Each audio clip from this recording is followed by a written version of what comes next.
ele foi... Quando ele matou a primeira vítima, que foi a Raquel, em janeiro de 98. E aí a Raquel, ela foi dada como desaparecida. Só que o Francisco, ele escolhia as vítimas dele a dedo, pelo menos as vítimas que ele matou, porque ele levou muitas mulheres para o parque, mas não matou. Então, das 9 que ele matou, ele escolheu as 9 que ele matou, ele escolheu a dedo. Então, por exemplo, a primeira vítima, a Raquel, era uma mulher que ela era do Sul e ela veio para São Paulo para trabalhar, de uma família muito humilde. Veio para São Paulo para vencer na vida, como muitos brasileiros faziam naquela época, que fazem até hoje. E aí ela se hospedou na casa de uma amiga. A gente está falando de uma época em que não existia telefone celular. Aliás, existia, mas era um artigo de luxo.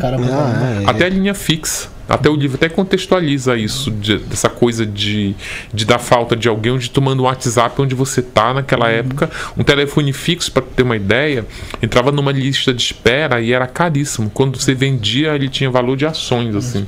7 pau, mano. Era. E aí, essa vítima simplesmente ele pegou, levou pro parque, matou. E levou a família dela lá do Sul, levou quase um mês pra dar falta, né? Porque... E aí ele escolhia essas mulheres, assim, essas mulheres que ou não tem família em São Paulo, ou não tinha uma referência pra... Porque ele tinha um papo antes. Tinha de fotografia, tinha, né? Variava, assim, a maioria era isso, mas ia variando, porque foi ao longo de um ano. E aí a segunda vítima, que foi a Raquel, aí a primeira vítima, a Raquel, ela foi a amiga que ela morava aqui em São Paulo começou a procurar. E aí o namorado dessa amiga viu uma reportagem no Cidade Alerta de um corpo que foi encontrado no Parque do Estado. E era um corpo que ninguém sabia a identidade, sabia que era de uma mulher. E aí esse corpo já estava quase sendo enterrado como indigente quando essa amiga resolveu ir lá com o namorado no IML fazer o reconhecimento. E aí depois eles disseram que só para liberar, tinha que ser o reconhecimento de parente, e ela não era. Então chamou a mãe dela e a mãe foi lá e reconheceu. Então e esse corpo ficou durante 8 meses como um caso não solucionado. A família enterrou a Raquel sem saber quem tinha matado a Raquel, com o agravante de que o Parque do Estado era um local de desova. Então era praticamente impossível abrir um inquérito para investigar e solucionar aquele crime. Tipo, ela era só mais uma ali. Era mais uma. Ninguém sabia, né? E aí, quando a Raquel morre, quando a Raquel é conhecida como morta ali. Não, quando... É reconhecida a identidade dela. Não, quando o maníaco pega a Raquel na Faria Lima e leva pro parque, que é a segunda vítima, a Raquel não, desculpa. Na Faria Lima, na Brigadeiro. A Raquel não, a Isadora. Ele botava na moto e embora. Aí a segunda vítima dele em fevereiro foi a Isadora. Só para responder a tua pergunta. A Isadora, ele não se sabe até hoje que argumento ele usou para levar ela pro parque. O pai diz que não era essa história de modelo, até porque o sonho dela, ela tinha 19 anos, o sonho dela era ser comissária de bordo. E ela já tinha feito todos aqueles cursos que é um monte de cursos que faz para ser comissária de bordo. Ela já tinha sido aprovada em todos os cursos. Ela tinha feito o curso de língua, que parece que tinha que falar fluentemente 3 línguas, ela já tinha. E ela já estava apta a ser chamada por uma companhia aérea. Tanto que uma semana depois que ela é assassinada, a Latam liga lá na casa chamando ela para trabalhar.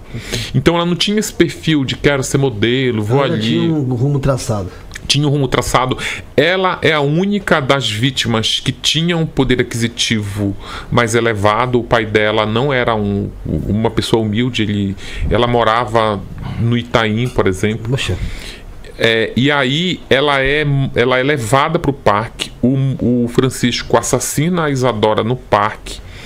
Ele rouba dela 3 folhas de cheque. Ele falsifica a assinatura dela numa dessas folhas de cheque. Vai lá numa loja de motoboy, porque ele reclamava que o capacete que a empresa deu lá de motoboy era muito velho.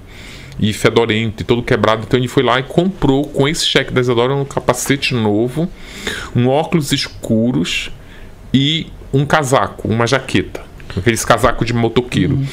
E aí o pai da Isadora, ele estava desesperado porque ele tinha marcado um café às 5 da tarde, ela não apareceu nesse café.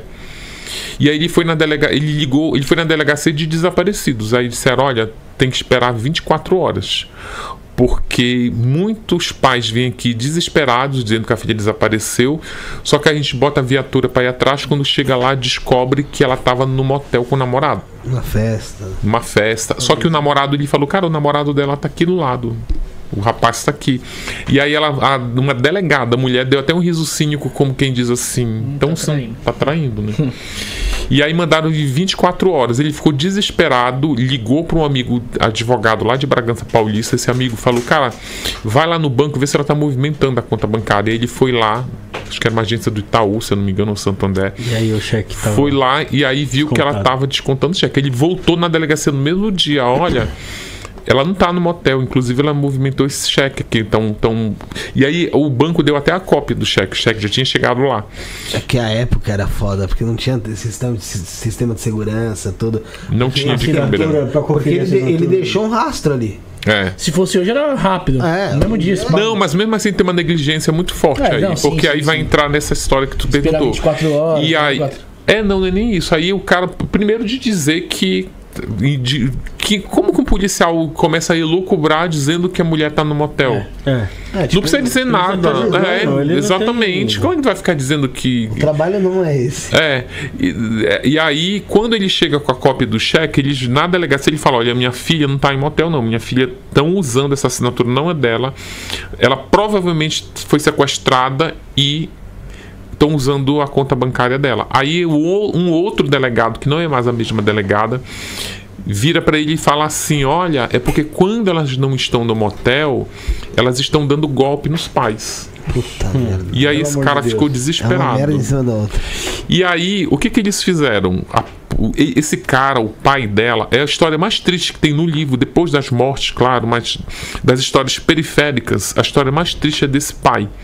Porque esse pai, ele fica desesperado, ele tem um ataque de choro na delegacia. Minha filha não é o que vocês estão dizendo, já estava inclusive preocupado com a imagem da menina. E aí ele fala: não é isso, não é isso. E aí ele dizia: pelo amor de Deus, vão atrás da minha filha antes que ela morra. E sendo que ela já estava morta, né? E aí ele sai... uma equipe dessa delegacia do DHPP de desaparecidos, aqui da Brigadeiro Tobias, vai lá na loja chama, na verdade, a vendedora, e a vendedora fala: não, veio aqui um rapaz com a namorada que era dona do cheque. E aí chamaram o cara e disseram: olha, ela foi lá realmente. E ele: cara, ela não namora, ela não tem namorado. Tipo, o cara, não é o perfil dela. Aí o que eles fazem, que é a coisa mais absurda de toda a investigação? Eles vão lá. O maníaco, o Francisco, ele se deu o trabalho de escrever na cópia atrás do cheque o nome dele, o telefone e o endereço da empresa onde ele trabalhava. Obrigado. E aí vai uma equipe da polícia lá. E aí ele é chamado lá na delegacia, no DHPP. E ele vai no DHPP e diz assim: você conhece a Isadora? Conheço. O que ela é pra você, minha namorada? E esse cheque aqui, você passou? Passei. Porque eu fiz aniversário e ela me deu de presente um óculos escuros, uma jaqueta e um capacete. Ou seja, até a história que ele contava. E onde ela tá? Eu falei: olha, eu não sei. Ela desapareceu, inclusive eu tô procurando também por ela. Se você descobrir onde ela tá, me avisem. Pagou diamante. Pagou. E aí deu um start. E ele contou toda uma história de conhecer, onde se encontraram. Tinha toda uma história que ele contava. E tava armado já. E aí ele sai de lá, vê só, era a segunda vítima, ele matou 9. Aí ele sai de lá, toca fogo no corpo da Isadora, destrói o cadáver, que só encontraram a alçada lá toda queimada. Meu Deus. E depois, ao longo da jornada de assassino, ele mata mais 7 mulheres. Quantos anos tinha Isadora?